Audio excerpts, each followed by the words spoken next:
Hello everyone, कैसे हैं आप लोग। मैं राहुल एक बार फिर से आप सभी का स्वागत करता हूं इस चैनल पे।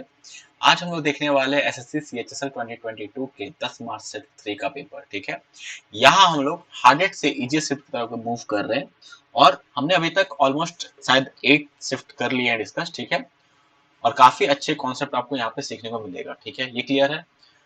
और इससे आज लास्ट टाइम जो है वीडियो था वो आपका क्या था, सीआरपीएफ एएसआई का पेपर था और काफी अच्छा पेपर आया था, कैलकुलेटिव पेपर था और कुछ अच्छे कॉन्सेप्ट भी थे। तो अगर आपने अभी तक उसे नहीं देखा है तो प्लीज जाके देखिए, बहुत कुछ आप वहाँ पे सीख सकते हैं। ओके, तो ये सारे वीडियोस जो होगा आपके आने वाले एग्जाम में, जो भी आपका गवर्नमेंट एग्जाम होगा जिसमें क्वांट होगा, उसके लिए बेनिफिशियल रहेगा। ठीक है, तो स्टार्ट करते हैं सेशन को।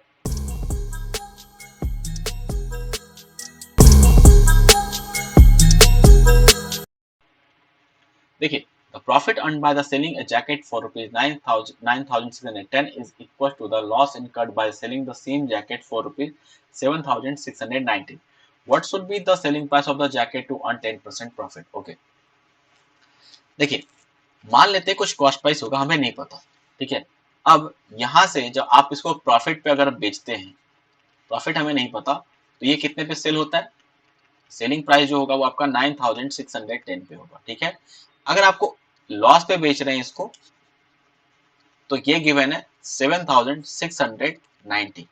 ठीक है, दोनों में अब यहाँ पे एक और कंडीशन गिवन है कि जितना आपको प्रॉफिट होता है उतना ही लॉस होता है। तो अगर आपको 1 यूनिट का प्रॉफिट हो रहा है तो 1 यूनिट का लॉस होगा। ठीक है, वो ये क्लियर है। अब देखिए, यहाँ पे अगर मैं यहाँ पे बात करूं कि कितने का आपको डिफरेंस है, तो आप बोलेंगे यहाँ पे 0, 9 2 11, यहाँ पे 9 6 15, 1920 का। इन दोनों के बीच में 1920 का डिफरेंस है। और अगर यूनिट में देखें तो 1 यूनिट यहाँ पे, 1 यूनिट यहाँ पे, 2 यूनिट का डिफरेंस हो रहा है। तो यहाँ से आप कह सकते हैं कि 2 यूनिट का वैल्यू 1920 के बराबर है। 1 यूनिट का वैल्यू कितना हो जाएगा, 1920/2। तो ये कितना हो जाएगा, 2 9 18, 960 के इक्वल।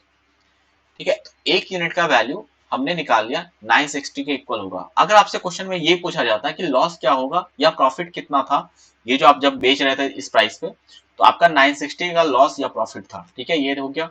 अगर आपसे कॉस्ट प्राइस पूछा जाता तो कितना होता, आप 7,690 में 960 को ऐड कर दीजिए तो आपका कॉस्ट प्राइस आ जाएगा। ये होगा 9 6 15, अपना 9 6 15 एक 16 और यहाँ पे 8650। तो कॉस्ट प्राइस हमें पता चल गया है। अब कहा जा रहा है कि आपको यहाँ पे 10% का प्रॉफिट पे से सेल करना है। ठीक है, अब जो आपका सेलिंग प्राइस होगा वो कितना होगा, 8650 इंटू 11/10।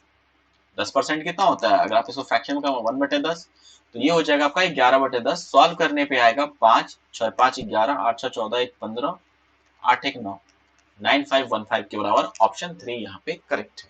ओके, नेक्स्ट क्वेश्चन देखते हैं। देखिए, sum of 3 consecutive even number is 126. What is the product of the smallest and the largest number.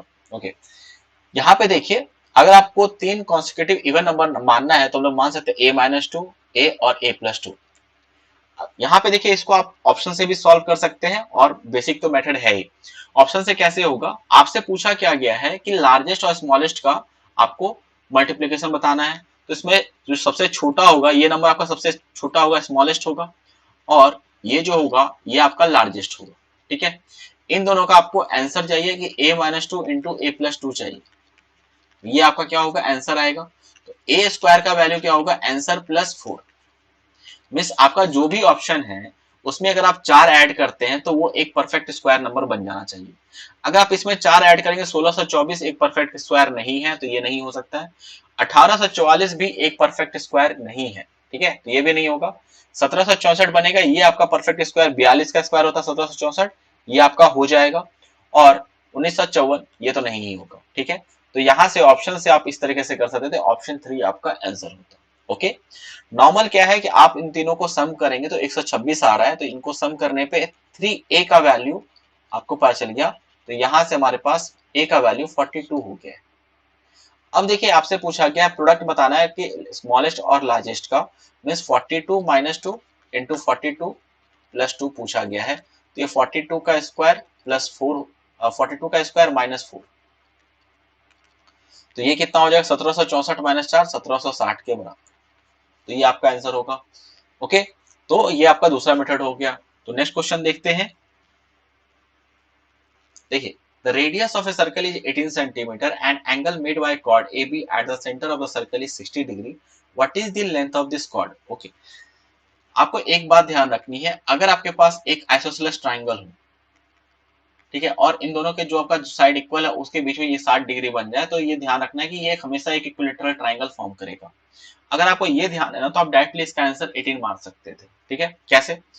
आपके पास एक सर्कल है, ठीक है, यहाँ पे आपने सेंटर से एक कॉर्ड आपने ले लिया और सेंटर से इसको ज्वाइन किया, तो ये रेडियस बन जाएगा जो कि 18 गिवन है, और इन दोनों के बीच में 60 है, तो और ये दोनों साइड इक्वल है, तो ये आपका एंगल और ये एंगल इक्वल होगा।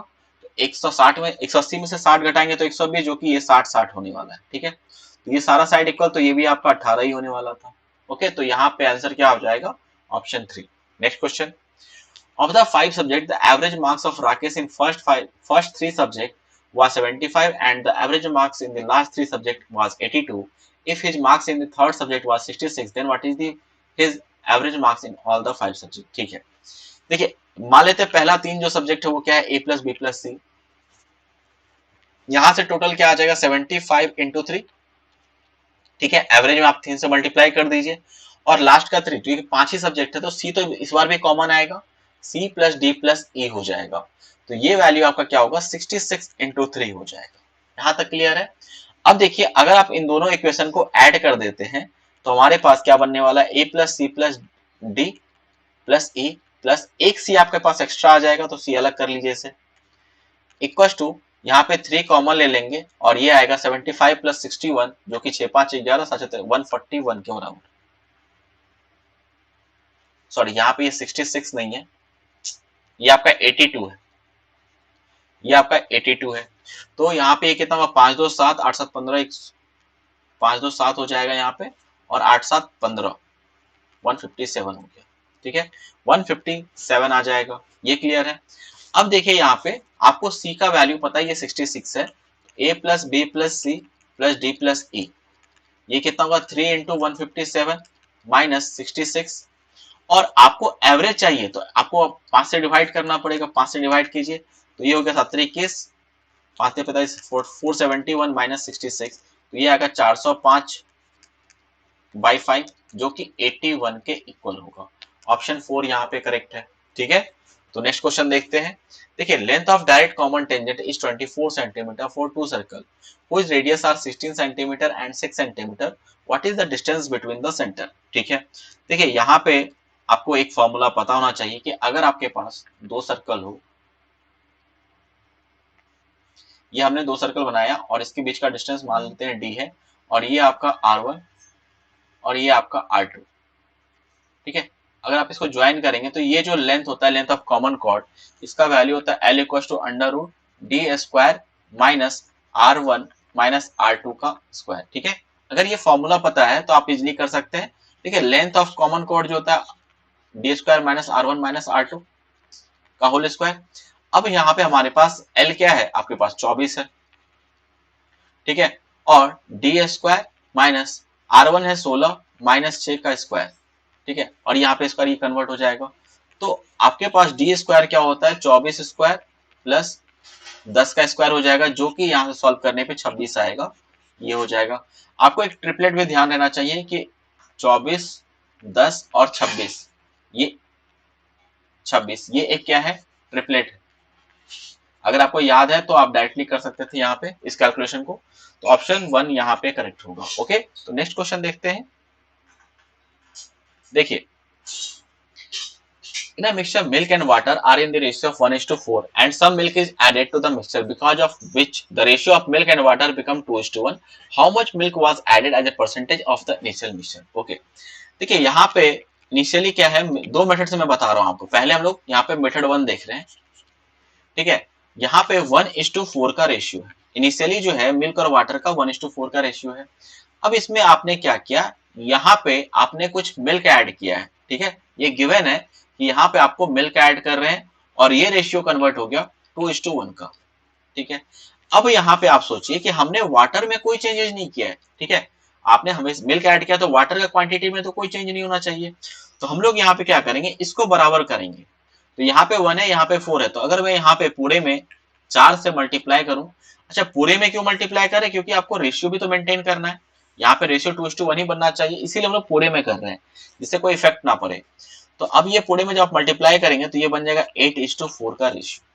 अब यहाँ पे भी वाटर 4 है, यहाँ पे भी 4 है, ठीक है। तो यहाँ पे अब आप कहेंगे कि जो मिल्क मिलाएगा कितना मिलाया गया होगा, 7 यूनिट के बराबर आप यहाँ पे मिल्क मिलाएंगे, तो आपका रेशियो 2:1 बन रहा है। अब इनिशियली अगर यहाँ पे टोटल देखे तो ये कितना है, टोटल आपका 4+1 5 यूनिट के बराबर।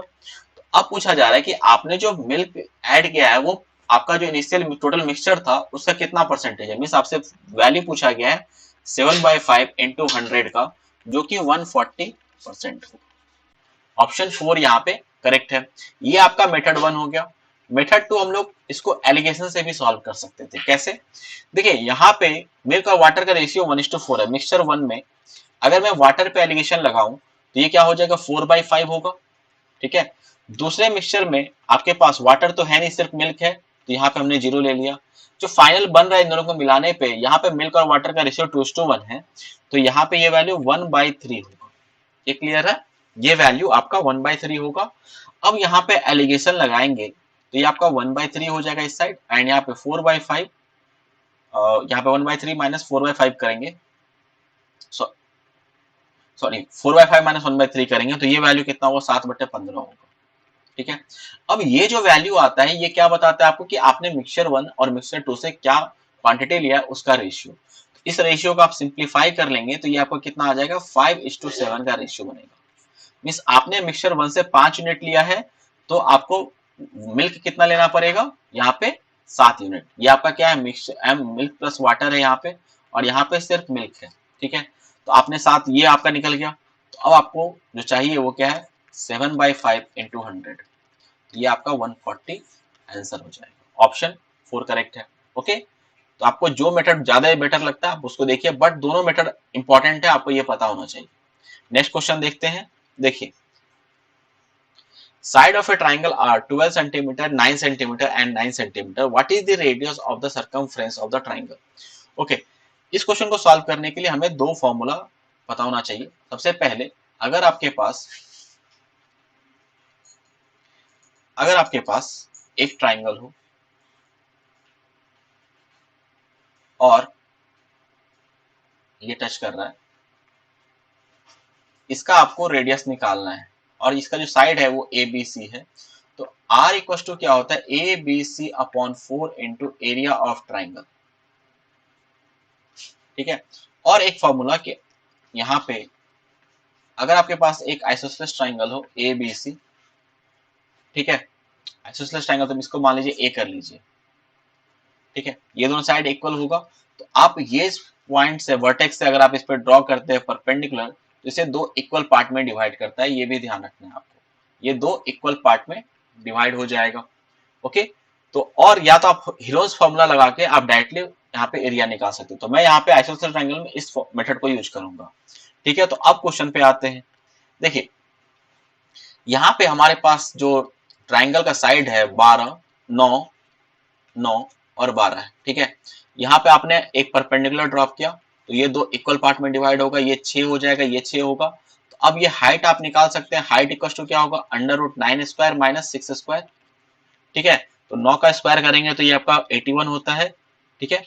और यहाँ पे 6 का स्क्वायर 36 होता है, 81 माइनस 36 हो जाएगा आपका 45√2, जो कि 3√5। तो हाइट आपके पास 3√5 आ गया। तो अगर आपको एरिया चाहिए तो क्या होगा, 1/2 इंटू बेस ऑफ ट्राइंगल 12 है यहाँ पे, और हाइट कितना है 3√5, ठीक है। तो यहाँ पे 6 18√5 हो जाएगा। तो यहाँ पे हमारे पास ट्राइंगल का जो एरिया है वो कितना आएगा, 18√5 आएगा। ओके, अब यहाँ पे देखिए हमारे पास एरिया भी है और सारा साइड है, तो रेडियस हम लोग डायरेक्टली कैलकुलेट कर सकते हैं, जो कि 12 इंटू 9 इंटू 9 अपॉन 18√5 हो जाएगा, ठीक है। तो 9 से करेंगे तो यहाँ पे 9 से करेंगे तो ये वैल्यू कितना, और यहाँ पे 4 भी होगा, 4 ठीक है। तो 9 दूना 18, 2 से करेंगे तो यहाँ पे 6 आ जाएगा, एंड फिर 2 से करेंगे तो यहाँ पे 2 3 जा 6, 2 2 जा 4, ठीक है। और ये आ गया आपके पास 27 अपॉन 2√5। इसको आप रेशनलाइज कर दीजिए, √5 से ऊपर नीचे मल्टीप्लाई, तो 27√5 अपॉन 10 हो जाएगा। तो ये आपका आंसर होगा जो कि ऑप्शन 2 में है। ठीक है, तो नेक्स्ट क्वेश्चन देखते हैं। Which of the following is the smallest among 14 to the power 1 by 3, 12 to the power 1 by 2, 16 to the power 1 by 6 and 25 to the power 1 by 2? देखिए, पहले एक नॉर्मल सा एग्जांपल लेते हैं। मान लीजिए मैं आपको से पूछ रहा हूँ कि 4 टू दी पावर 1 बाई 2 और 25 टू दी पावर 1 बाई 2, इन दोनों के बीच में बड़ा वैल्यू कौन है ये बताना है। ठीक है, तो आप यहाँ पे आप 4 का अगर स्क्वायर रूट निकालते हो तो ये क्या आता है, 2 आता है। और यहाँ पे अगर 25 का स्क्वायर रूट निकालते हैं तो ये क्या आता है, 5 आता है। ठीक है, अब 2 और 5 में देखिए कौन वैल्यू बड़ा है, तो आप बोलेंगे ये बड़ा है। इट मीन्स यहाँ पे भी ये अप्लीकेबल हो, यहाँ पे 25 टू दी पावर 1 बाई 2 बड़ा होगा। मीन्स अब यहाँ पे आप यहाँ पे कोई भी पावर ले लीजिए इसका। ठीक है, अगर आप दोनों जगह सेम पावर कर रहे हैं तो उससे आपके आंसर में कोई इफेक्ट नहीं आता है। ठीक है, तो हम लोग इसी का यूज करेंगे यहाँ पे। ठीक है, 14 टू द पावर 1 बाई 3 है, 12 टू द पावर 1 बाई 2 है, 16 टू द पावर 1 बाई 6 है and 25 to the power 1 by 2 है। ठीक है, हम लोग यहाँ पे सब में क्या करना है आपको, क्योंकि यहाँ पे 1 बाई 12 है, तो अगर आप डिनोमिनेटर को देखें पावर का 3, 2, 6 और 12 है, तो हम लोग यहाँ पे इसका एलसीएम क्या होगा, 12, तो सब में आप 12 से मल्टीप्लाई कर दीजिए। ठीक है, तो ये कितना आएगा, 14 टू दी पावर 3 चौका 12, यहाँ पे 12 to the power 6, 16 to the power 2 and 25 to the power 1। अब आप यहाँ पे डायरेक्टली कह सकते हैं कि जो सबसे छोटा वैल्यू होगा वो यही होगा। ठीक है, तो इट मीन्स ये जो वैल्यू सबसे छोटा होगा तो स्मॉलेस्ट कौन सा होगा, ऑप्शन 2 होगा। अच्छा, ये तो हो गया जो स्मॉलेस्ट पूछा गया है। अगर आपको यहाँ पे मान लीजिए कंपेयर करना होता कि सबसे बड़ा वैल्यू कौन सा होता, या आपको डिक्रीजिंग या इंक्रीजिंग यहाँ पे अरेंज करने का तो कैसे करते हैं। देखिए, ये तो पता चल गया कि सबसे छोटा है। यहाँ पे देखिए 16 का स्क्वायर जो होगा इन दोनों से छोटा होगा क्योंकि यहाँ पे पावर काफी ज्यादा है। ठीक है, तो 25 तो सबसे छोटा हो गया, इसके बाद 16 का स्क्वायर आ जाएगा जो कि आपका 16 टू द पावर 1 बाई 6 है। ठीक है, और यहाँ पे 25 टू द पावर 1 बाई 2 है। अब इसके बाद करने के लिए 14 और 12 में आप क्या कीजिए, जैसे यहाँ पे क्या था 14 टू दी पावर 1 बाई 3 और 12 टू दी पावर 1 बाई 2, इसमें आप 6 से मल्टीप्लाई कीजिए इन दोनों को कंपेयर करने की। तो यहाँ पे क्या होगा 14 टू पावर 2 और यहाँ पे क्या होगा 12 टू दी पावर 3। 14 का स्क्वायर होता है क्या 196, 12 का स्क्वायर होता है 1728। इन दोनों में बड़ा वैल्यू कौन सा है 1728। तो यहाँ आप कहेंगे 14 टू दी पावर 1 बाई 3 छोटा होगा किससे, 12 टू दी पावर 1 बाई 2 से। तो यहाँ पे इस तरीके से अरेंज करते हैं। ओके, ये क्लियर है आपको। तो अब हम लोग यहाँ पे नेक्स्ट देखते हैं इसके बाद कैसे करेंगे। देखिए, डीआई का क्वेश्चन है, the bar graph given below show the number of male teacher and female teacher in 5 school. K1 क्या है, total number of male teacher in 5 school and K2 है total number of female teacher in 5 school. ठीक है, अब यहाँ पे हमारे पास male teacher और K1 माइनस K2 पूछा गया है। एक तो तरीका ये है कि आप पहले पूरा मेल को ऐड कर लीजिए, फिर फीमेल को ऐड कीजिए, फिर सब्ट्रैक्ट कीजिए। उससे क्या होगा कि आपको ये टाइम टेकिंग प्रोसेस है। हम लोग क्या करने वाले हैं कि K1 माइनस K2 है तो हम लोग हर में आप यहाँ पे घटाते चलेंगे। जैसे यहाँ पे देखिए K1 में से K2 सब्ट्रैक्ट करेंगे तो यहाँ पे क्या आएगा -40 आएगा, यहाँ पे क्या आएगा +20 आ जाएगा। ठीक है, यहाँ पे क्या आएगा, अगर आप इसको सब्ट्रैक्ट करेंगे +100 आएगा, यहाँ पे कितना आएगा +100 +80 आएगा, यहाँ पे आपका 0 होने वाला है। इसको अब आप इसको डायरेक्टली कर लिए तो 80 + 20 100 + 100 200 में से 40 जाएगा, तो ये कितना हो जाएगा आपका 160 के इक्वल। ऑप्शन 3 आंसर होगा। तो यहाँ पे आपको कैलकुलेशन करने में कम टाइम लगेगा अगर आप इस तरह से करते हैं। ठीक है, next question, what is the value of an angle subtended by chord at the center of the circle if the angle subtended by this chord at the circumference is 66।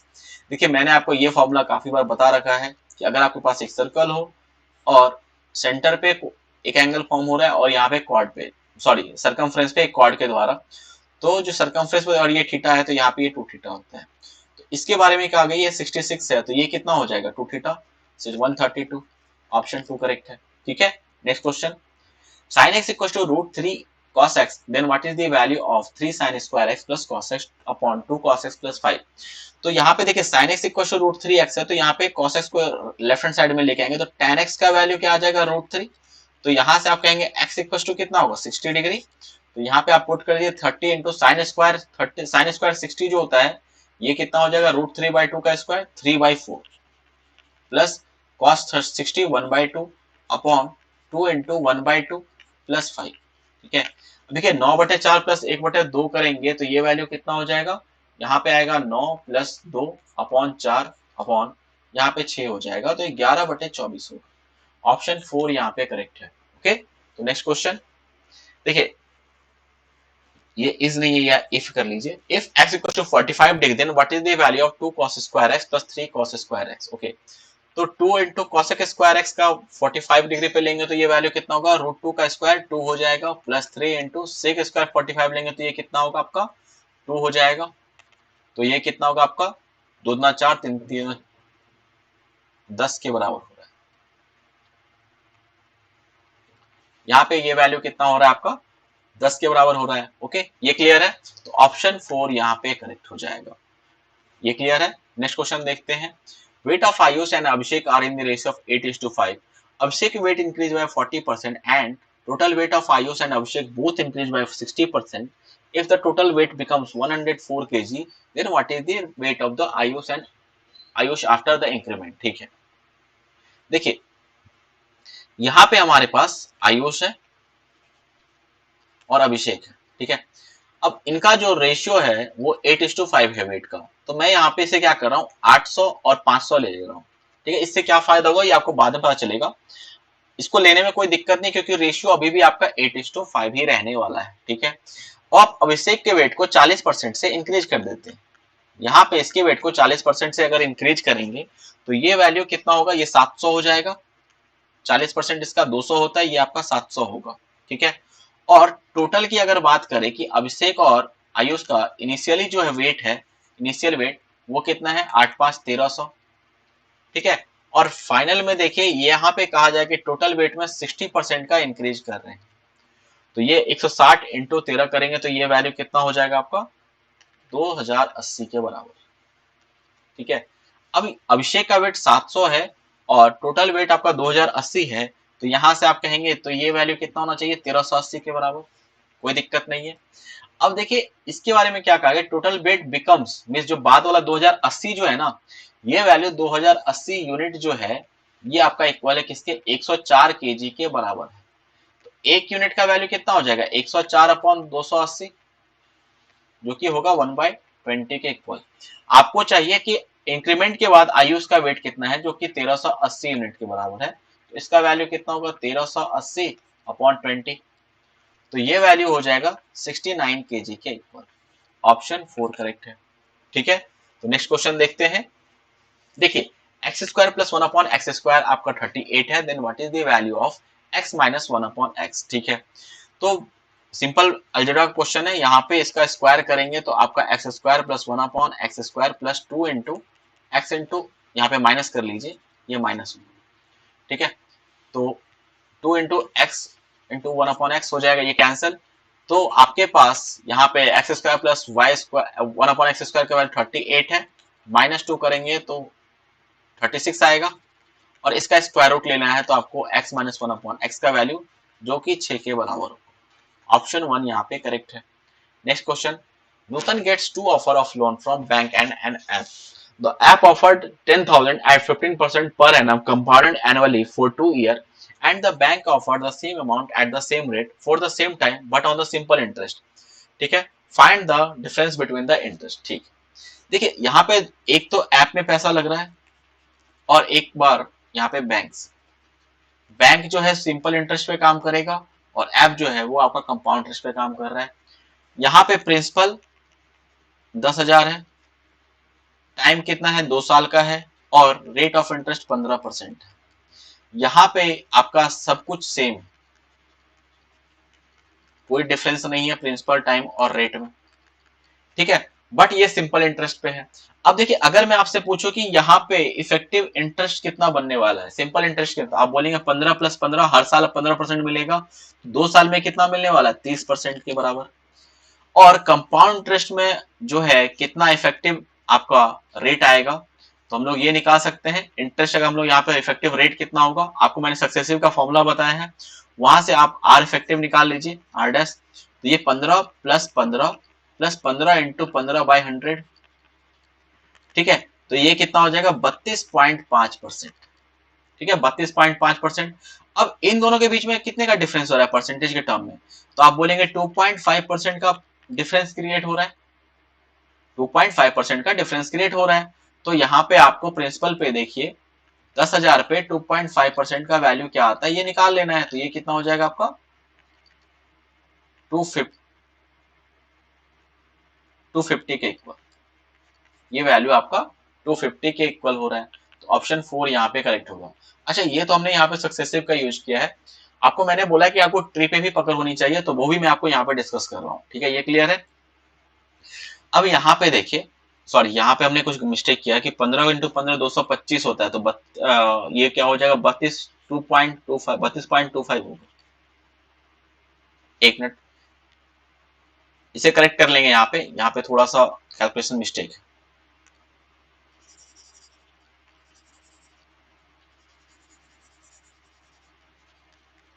देखिए, आपने अगर थोड़ा सा कैलकुलेशन मिस्टेक करा तो आपका answer wrong हो जाता है। ये मैं हमेशा बोलूंगा आपको कि आप एक्यूरेसी पे बहुत ज्यादा ध्यान दें। अगर आपका सिलेक्शन नहीं होगा तो आपका सबसे बड़ा रीजन होगा उसमें आपका एक्यूरेसी। ठीक है, ये ध्यान रखना है आपको, एक्यूरेसी पे बहुत ज्यादा आपको ध्यान रखना है। यहाँ पे देखिए 15 प्लस 15 30 हो जाएगा, प्लस ये कितना होगा 2.25, तो ये वैल्यू कितना होगा 32.25 के बराबर। और यहाँ पे 30 है तो डिफरेंस कितने का होगा 2.25% के बराबर। ठीक है, तो अब आप प्रिंसिपल जो है आपका 10,000 है, इस पे आप 2.25% अगर आप निकालते हैं तो ये वैल्यू कितने का होगा 225 के बराबर होगा। ऑप्शन यहाँ पे 3 आंसर होगा। ठीक है, अब देखिए मेथड 2, इस पे बात करेंगे। ट्री मेथड पे क्या है कि यहाँ पे प्रिंसिपल 10,000 है, आपको 15% इंटरेस्ट, तो पहला 2 साल के लिए है, तो फर्स्ट ईयर और सेकेंड ईयर।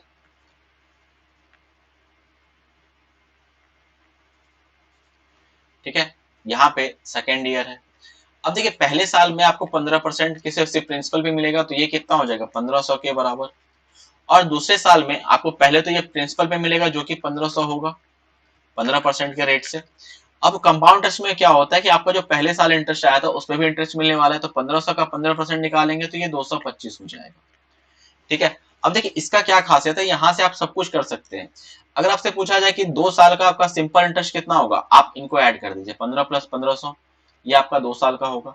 आपसे ये पूछा था कि 2 साल का कंपाउंड रेट कितना है, तो आप बोलते हैं 1500 प्लस 225। ठीक है, अगर पहले साल का इंटरेस्ट पूछा था तो 1500 होता।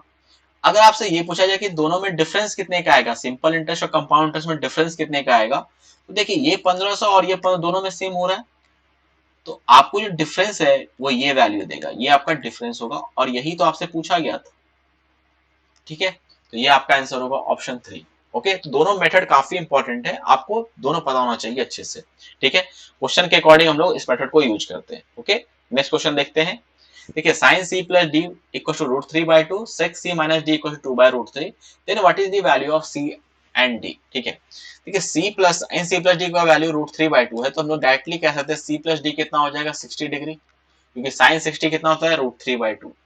और सेक सी माइनस डी जो है आपका 2/√3 है, तो सी माइनस डी का वैल्यू कितना होगा 30 डिग्री, क्योंकि 30 डिग्री पे क्या होता है सेक √2/√3 होता है। अब इन दोनों को आप ऐड करेंगे तो यहाँ से सी का वैल्यू आ जाएगा 90/2, जो कि 45 होगा। अगर सी आपका 45 है तो डी कितना होगा 15, जो कि ऑप्शन 4 में बेसिक क्वेश्चन था। ओके, नेक्स्ट क्वेश्चन देखते हैं। देखिए डीआई का क्वेश्चन आपसे यहाँ पे सेविंग ग्राफ में सेविंग और एक्सपेंडिचर का वैल्यू गिवन है अलग अलग कंपनी के लिए, और आपसे इनकम जो है वो क्या है सेविंग प्लस एक्सपेंडिचर, और पूछा गया है एक्सपेंडिचर और इनकम का रेशियो। ठीक है, तो सबसे पहले हम लोग एक्सपेंडिचर निकालेंगे यहाँ पे। तो यहाँ पे जो रेड वाला वैल्यू है ये आपका यहाँ पे एक्सपेंडिचर है। ठीक है, अब इसको आप ऐड करते हैं तो देखिए ये कितना होता है 4 7 4 11 6 17 17 5 22, 22 प्लस 13 करेंगे तो ये वैल्यू कितना होता है 35 के बराबर, 3500। अब देखिए 3500 से आप अगर देखें तो 35 आप 71 आ सकता है क्या, नहीं आ सकता है, 35 आ सकता है, तो यहाँ पे ऑप्शन 2 ही आंसर होता। बट देख लेते हैं इनकम कितना हो रहा है। देखिए आप यहाँ पे अब यहाँ पे जो है सेविंग निकाल लीजिए, तो 600 प्लस 1100 1700, 17 9 26, 26 6 32, 32 में आप अगर ऐड करेंगे, एक मिनट, 17 9 17 26 6 32 32, और यहाँ 32 प्लस 700 3900, तो 3500 प्लस 3900 इसको अगर आप करते हैं तो ये वैल्यू कितना होता है 7400 के इक्वल तो यहाँ पे 7400 होगा, तो ऑप्शन 2 आपका आंसर होगा 35:74। ठीक है, next question. Three circle of radius 7 centimeter are placed in such a way that each circle touches the other two. What will be the area of portion enclosed by these three circle? ठीक है, देखिए यहाँ पे आपके पास 3 circle है equal radius का और एक दूसरे को टच कर रहा है। ठीक है, अब कहा जा रहा है, जो आपसे यहाँ पे पूछा गया है ना, वो ये पूछा गया है कि आपको इसका इस पोर्शन का एरिया बताना है, जिसको मैंने पर्पल कलर से कवर किया है। ठीक है, अब ये निकालने के लिए देखिए कैसे करेंगे। सबसे पहले तो अगर हम यहाँ पे इसके जो आपका सेंटर है इन तीनों का, इसको ज्वाइन कर दीजिए।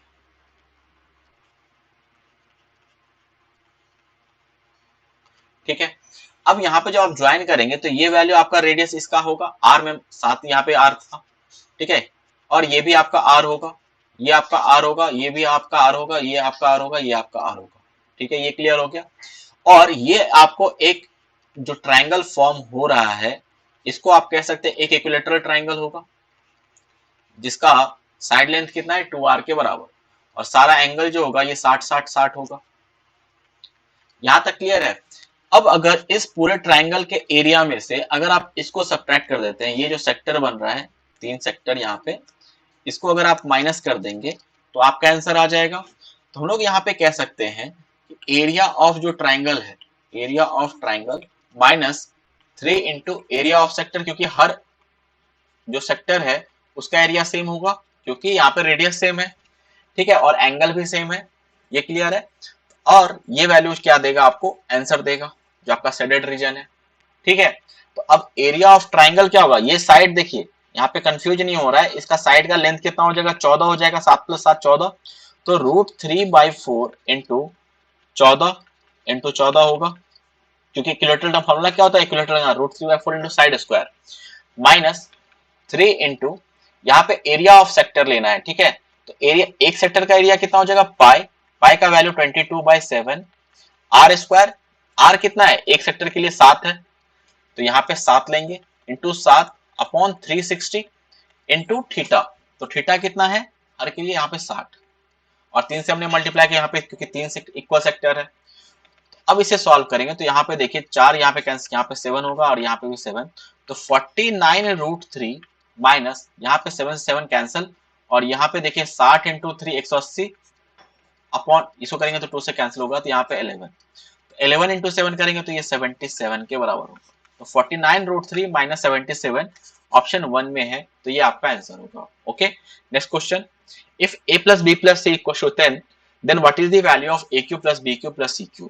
ठीक है, देखिए यहाँ पे जो ये फॉर्मूला यूज किया गया काफी इंपॉर्टेंट है, और इसका मैं आपको 2-3 वेरिएंट बताता हूँ, इसको आपको ध्यान रखना है, और हर शिफ्ट में आपको एक क्वेश्चन इससे मिलने वाला है। ठीक है, a³ plus b³ plus c³ minus 3abc जो होता है ये इक्वल होता है आपका a plus B plus C into A square plus B square plus C square minus A B minus B C minus C A. आप यहाँ पे देखिए इसको और क्या लिख सकते हैं, a plus B plus C into A plus B plus C का whole square minus 3ab minus 3bc minus 3ca। ठीक है, और एक फॉर्मूला होता है a plus B plus C into 1/2 into a minus B का whole square plus b minus C का whole square plus c minus a का whole square. ठीक है, ये भी होता है। तो किसी भी फॉर्मेट पे आपको क्वेश्चन आ सकता है, तो यहाँ पे आपको ये तीनों फॉर्मूले ध्यान रखने चाहिए, काफी इंपॉर्टेंट है। अब देखिए अगर a प्लस बी प्लस सी अगर 0 होगा तो यहाँ से आप कहेंगे a³ plus b³ plus c³ minus 3abc जो होगा ये आपका 0 हो जाएगा। तो यहाँ से हमारे पास a³ plus b³ plus c³ जो होगा ये आपका 3abc हो जाएगा। ठीक है, तो इसी का वैल्यू पूछा गया था, ऑप्शन 1 यहाँ पे करेक्ट है। ठीक है, next question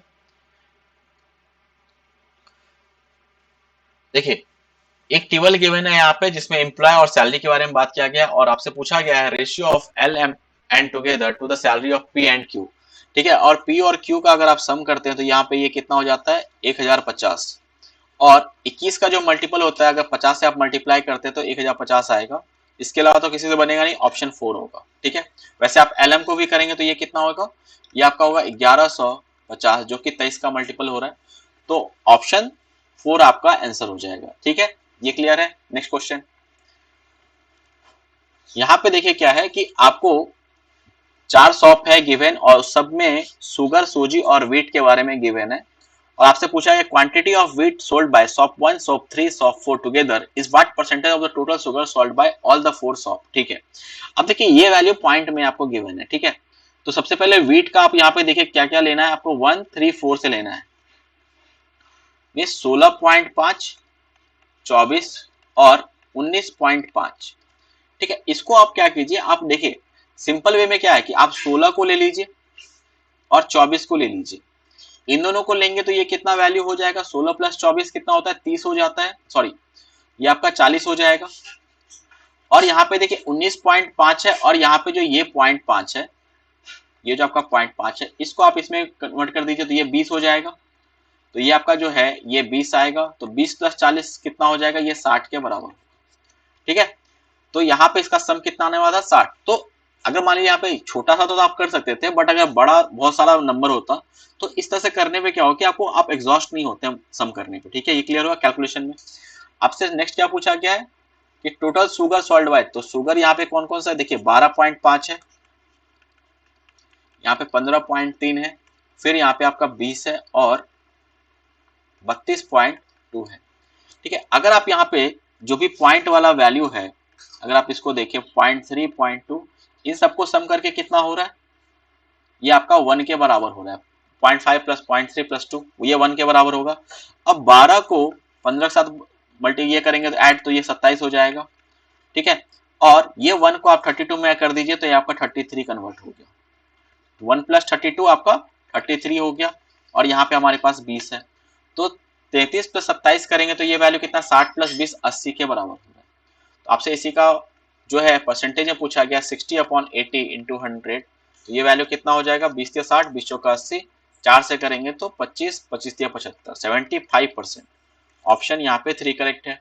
next question, P alone can complete a piece of work in 10 days while Q alone can complete the same piece of work in 15 days. To complete the work in 4 days, R is hired by P and Q. How many days does the R takes to complete the work alone? देखिए P और Q, P जो है वो 10 दिन लेता है काम करने में और Q जो है यहाँ पे 15 दिन लेता है काम करने में। ठीक है, इनका एलसीएम कितना हो जाएगा, 60। मैं मान लेता हूँ कि टोटल वर्क जो है वो 60 है, तो हम लोग इफिशियंसी कैलकुलेट कर सकते हैं। इफिशियंसी क्या होता है, वर्क अपॉन टाइम होता है। तो यहाँ पे P का इफिशियंसी कितना होगा, 6 हो जाएगा और Q का इफिशियंसी कितना, 60/15, 4 हो जाएगा।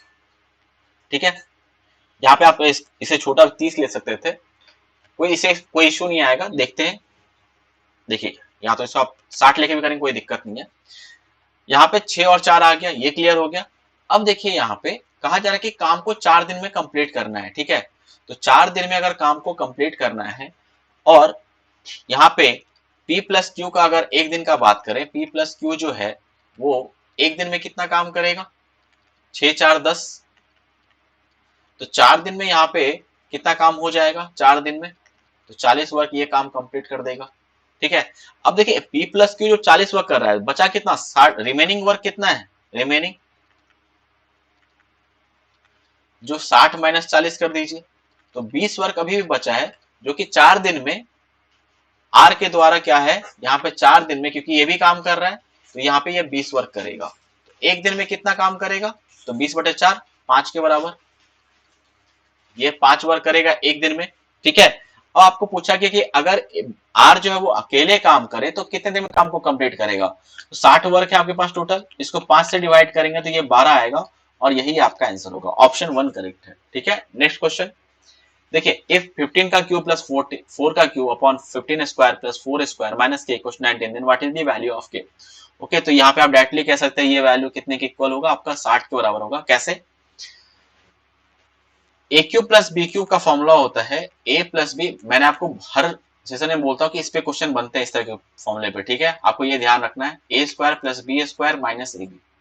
ठीक है, अब यहाँ पे आप इसको पुट कर दीजिए तो 15 प्लस 4 करेंगे into 15 square plus 4 square minus 15 into 4 upon 15 square plus 4 square minus के इक्वल टू 19। 15 प्लस 4 19 होगा तो ये कैंसिल होगा।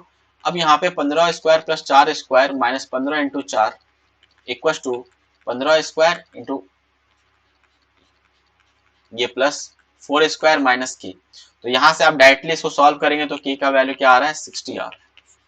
ओके, तो ये हमारा नेक्स्ट क्वेश्चन देखते हैं। Vivek start moving at speed of 70 kilometre per hour at 8 AM. Neeraj start moving in the same direction after 4 hour of Vivek at the speed of 120 kilometre per hour. Which of the following statement is correct? आपसे यहाँ पे correct के बारे में answer देना है, ये ध्यान रखना है। नीरज और विवेक जो है वो एक दूसरे को 5:36 PM में मीट कर रहे हैं। दूसरा स्टेटमेंट है टोटल डिस्टेंस जो है वो 4 PM में एक है, दोनों का मिला के 1080 होना चाहिए। ठीक है, सॉल्व करते हैं। देखिए यहां पे विवेक है और ये 8 बजे चलना शुरू करता है और इसका स्पीड कितना है 70 किलोमीटर पर आवर। ठीक है, तो सबसे पहले आप ये देखिए कि ये 12 बजे तक में, जो 12 बजे, क्योंकि दूसरा जो है वो 4 घंटे चलेगा, दूसरा जो है वो 4 घंटे के बाद चल रहा है, तो आप यहाँ पे 12 बजे तक में निकाल लीजिए, 4 घंटे हो गया, 4 आवर का ये गैप बन गया। तो यहाँ पे जब ये चलेगा 4 बजे 4 घंटे में, तो विवेक कितना कवर करेगा डिस्टेंस? विवेक जो है वो डिस्टेंस कितना कवर करेगा 70 इंटू 4 280 किलोमीटर। तो यहां से आप कह सकते हैं कि ये जो लेंथ है ये आपका 280 किलोमीटर का हो जाएगा। ये क्लियर है? अब 12 बजे जो है यहाँ पे नीरज शुरू करता है चलना और 12 बजे ये आगे मूव करेगा, ये अभी इसी डायरेक्शन मूव करेगा। तो हम लोग यहाँ पे रिलेटिव स्पीड निकाल लेंगे।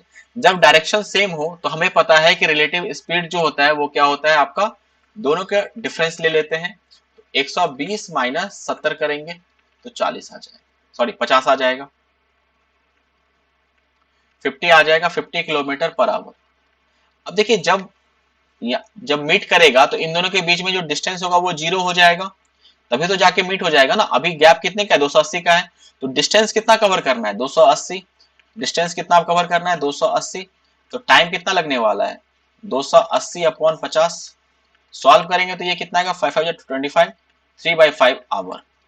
तो यहाँ पे ये वैल्यू जो होगा ये आपका कितना होगा 5 घंटे 36 मिनट, 5 घंटे 36 मिनट होगा। तो अब देखिए 12 बजे के बाद से, अगर आप 12 बजे के बाद से 5 घंटे 36 मिनट अगर लेते हैं तो टाइम कितना होने वाला है 5:36 PM होने वाला है। ये करेक्ट है आपका। ठीक है, सेकंड जो स्टेटमेंट है उसमें क्या है आपका कि टोटल डिस्टेंस 4 बजे तक में कितना कवर होगा। अब देखिए विवेक कितना कवर करेगा, विवेक की बात करें तो बहुत 70 का स्पीड है और 8 बजे से लेकर 4 बजे तक टाइम कितना हो गया 8 घंटा मिला इसे, तो 560।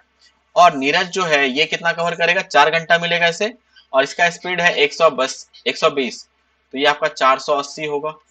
ठीक है, 0 8 6 14, यहाँ पे क्या आ जाएगा आपका 10 आ जाएगा। तो ये ऑप्शन 1080 हो रहा है तो ये गलत हो जाएगा। तो ऑप्शन 2 यहाँ पे करेक्ट है। ओके, देखिए आपको यहाँ पे ध्यान से पढ़ना है कि आपसे करेक्ट पूछा गया इनकरेक्ट, क्योंकि अब जो है यहाँ पे आपको इसी में आप जल्दबाजी में रहते हैं और यहाँ पे करेक्ट और इनकरेक्ट पढ़ना भूल जाते, तो इससे आपका आंसर गलत हो जाएगा। ओके, तो ध्यान से क्वेश्चन पढ़िए। तो आई थिंक ये हमारा लास्ट क्वेश्चन था इस सेशन का। आई होप आपको ये सारे कॉन्सेप्ट क्लियर हो गए होंगे। ठीक है, अगर आपको मेरा वीडियो पसंद आता है तो प्लीज इसे लाइक कीजिए। ठीक है, और अगर कोई भी डाउट होता है आप कमेंट करके पूछ सकते हैं मुझसे। ठीक है, और सब्सक्राइब यहाँ पे शेयर भी कीजिए कि बाकी लोगों को भी फायदा हो सके। ठीक है, आप मेरे चैनल को सब्सक्राइब कर लीजिए, कोई अगर नोटिफिकेशन आएगा तो आपके पास डायरेक्टली पहुंच जाएगा। ठीक है, तो मिलते हैं नेक्स्ट सेशन में, तब तक के लिए थैंक यू, पढ़ते रहिए।